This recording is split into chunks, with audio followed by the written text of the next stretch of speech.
Welcome to YOUCANIC. Today here on YOUCANIC, this is your overview of a GLA250 and how you'd replace the headlights in this headlight assembly.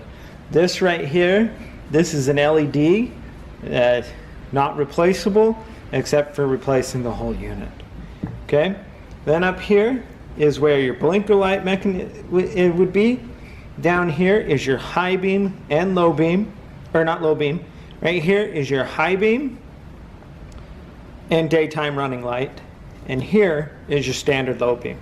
So I'm going to go ahead and turn on the lights so that you can see them all in operation, and then there will be videos of how to replace them from the backside.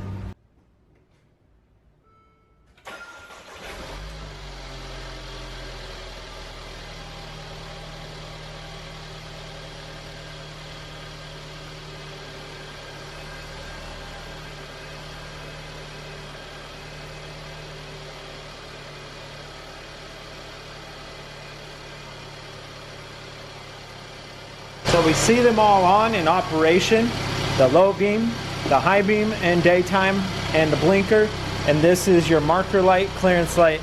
It's always lit up. Thanks for watching YOUCANIC, where you can be the mechanic.